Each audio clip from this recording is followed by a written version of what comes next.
All right, this is part 2 of the Saving the Nissan 720 video series. If you haven't watched part 1, I'll give you a real quick catch up on what's going on. So this tree right here fell years and years ago.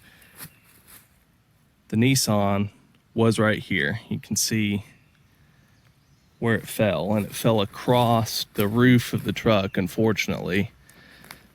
What I've been doing is I've been cleaning up all this old junk, helping a friend clear his property. There's all sorts of stuff from the 40s all the way up till the late 90s, early 2000s back here. And this Nissan caught my eye because most of the stuff is pretty darn bad. But the Nissan didn't seem so bad, aside from the fact that there was a damn tree laying across the roof. So last episode, I put a jack in here and got the shape of the cab. You know, I'm never going to get all this out.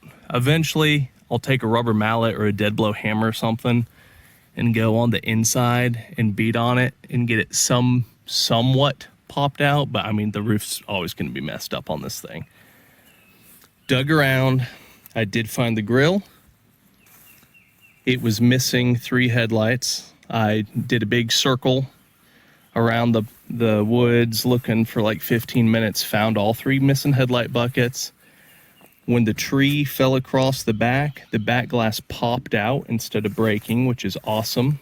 I got a gasket in the mail for it so I can put the back glass back in it. And last episode I got it running.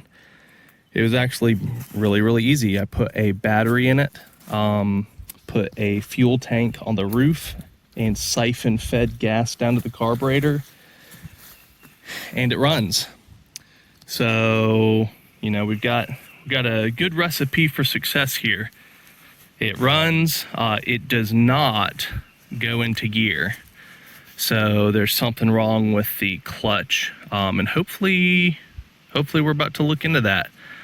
But it's an 84 Nissan 720.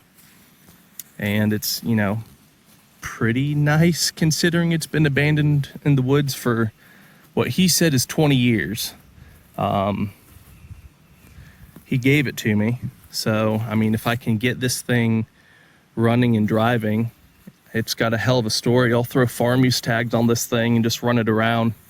I live out here in the country, so that's not a big deal. Put farm use tags on it, put bare bones minimum insurance on it. It'll be like $8 a month. And I'll just drive the hell out of this thing because it wants to live. It runs. So let's start digging into why it doesn't go into gear. Maybe that's why it's been sitting out here abandoned before the tree fell on it, is maybe the transmission's blown in it or something. Gear sheared off, or maybe it needs a clutch. I don't know. We're going to find out. Okay, so first things first. It looks like there's fluid in there. Oh, that was easy. Oh yeah, that thing's full of fluid. It's nasty looking, but it's full of fluid, so it's not lack of fluid. So let's follow this line.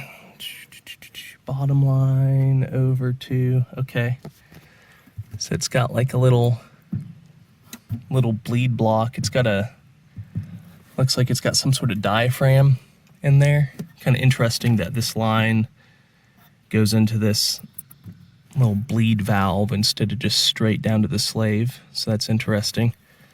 Then you go. Okay, so that goes down to the slave. All right, well, so this uses probably, doesn't say. I would imagine that this takes .3 fluid. Brake fluid absorbs moisture from the air. As long as this thing has sat here, there's a chance that this has absorbed a bunch of water, and when you press the clutch pedal, the fluid will not compress very well and push force through this line to the slave cylinder because it's very watery. So let's bleed it and put some fresh fluid in there, and hopefully that's all that is. Looks like there's a rubber hose going to the slave cylinder. So that could be blown out. There could be rust in here. And maybe when I press the pedal, it's just squirting out the side instead of delivering pressure to the slave. Hose could be swollen shut or dry rotted in two. I don't know. I haven't been under there yet, but that looks like a 10 millimeter. Let's start by bleeding this thing and at least the top and see what that does. Yep, 10 millimeter. Ooh, it does not like to turn. Hey! That's gravity bleeding. That's a good sign.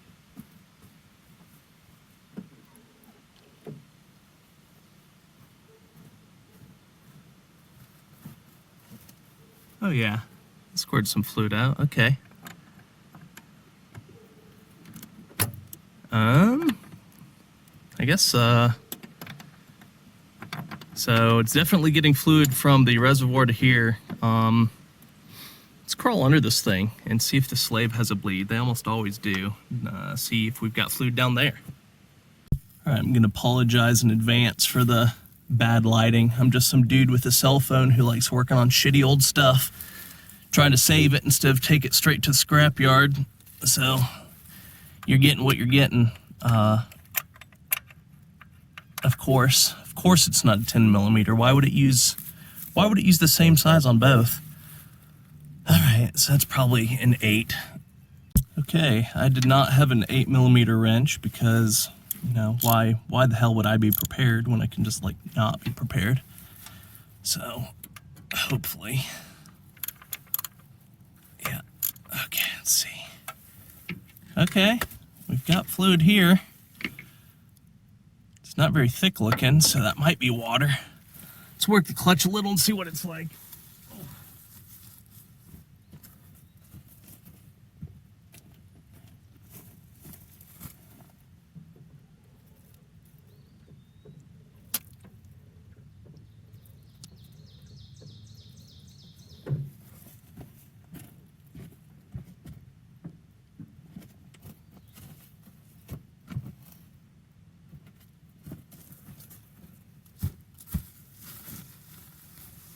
I don't know if I'm hearing things, but I thought I heard air come out.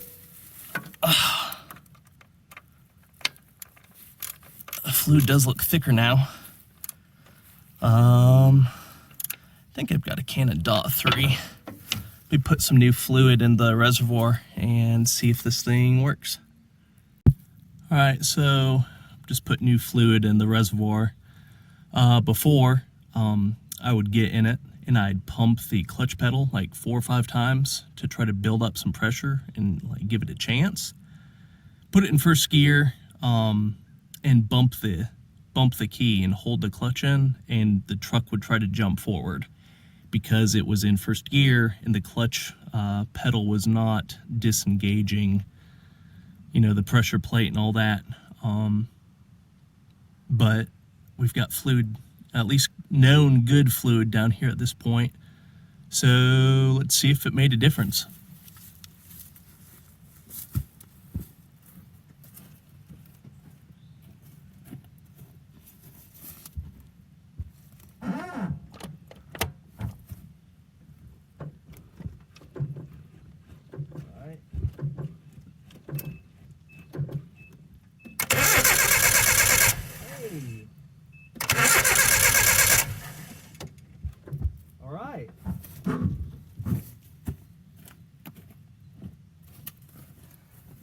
That worked. I was in first gear, held the clutch in, and we didn't go anywhere. So, well, that was easy. So I guess it was filled with water, maybe some air.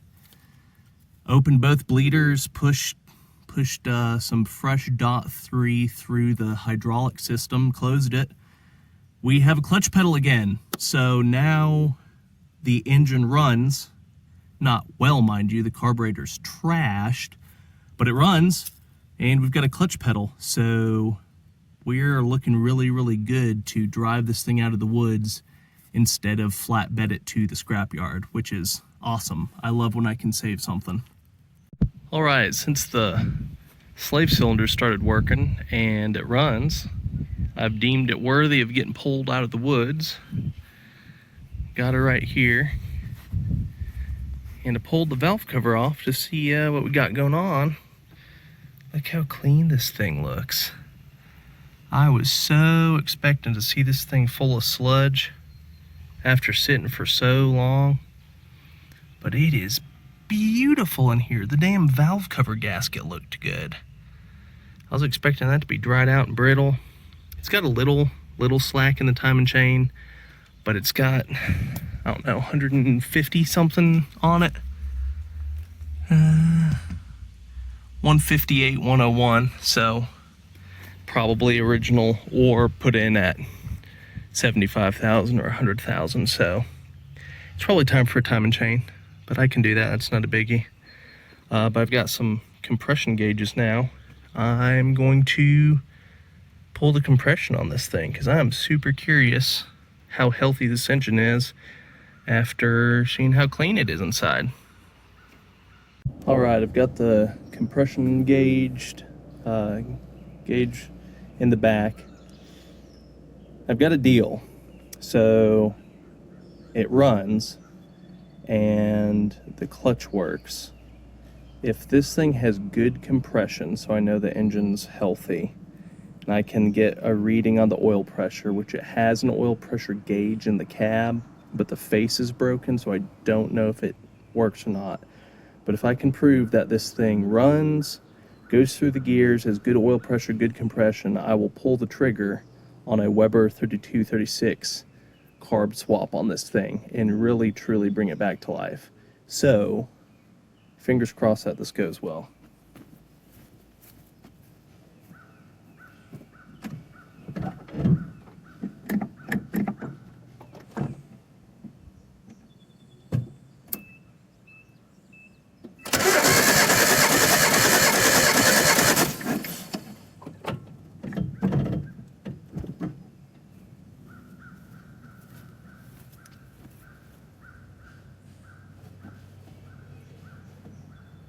Nice. So that's 155. Yeah, actually, it's like 157 PSI on the back cylinder. That's not bad.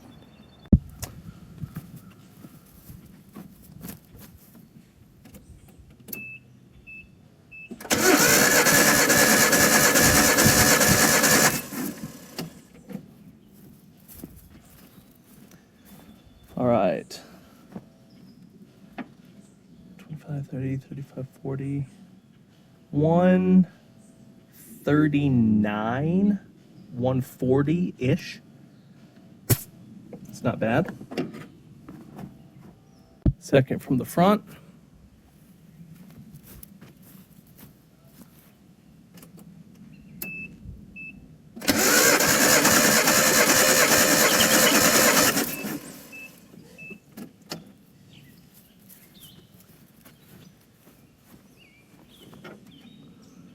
$160, 159. Yeah, that one's good. All right, the gauge has to be face down for this one, so this is going to be a very dramatic reveal. Last one. Here we go.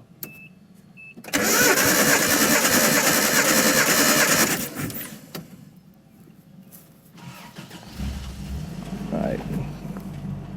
Oh, good God, it's the best one yet. That is 166, 167, almost 170.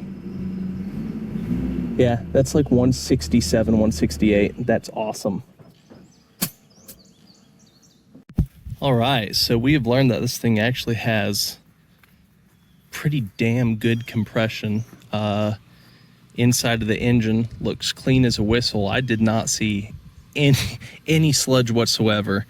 So two last pieces of the puzzle, and this is where anyone from the 720 owners group on Facebook comes in. So shout out to you guys. Two things. So A, took a look at the back glass, and where it was in a bind, where a tree fell on it, it warped a bunch of stuff. So does anybody have a sliding back glass that they'd give me a good deal on? I have a new gasket. I got a new gasket.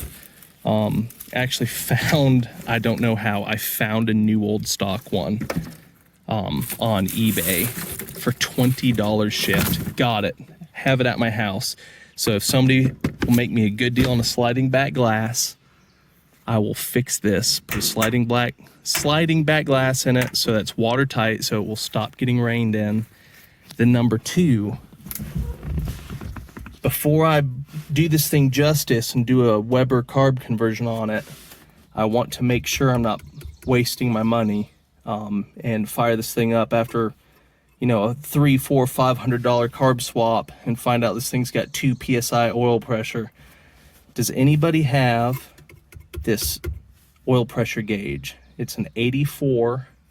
Don't know if that makes any difference, but it's a 1984 720. If somebody will give me a good deal on an oil pressure gauge, I'll put this thing together. And now that I know it's got good compression, if it's got good oil pressure, I will 10 out of 10 put farm use tags on this thing, dirt cheap, bare minimum insurance, and start daily driving this thing and make some videos on what all I do to it. Start fixing some stuff and just continue this video series where this thing goes from literally in the woods with a tree on top of it, abandoned, to running up and down the road daily, which I really want to do because it's starting to come together. I mean, this thing, it wants to live. It wants to live. It does not want to go to the scrapyard. So help me make that happen. Appreciate it. All right. So until next time, I am super excited. This 720 is going to live.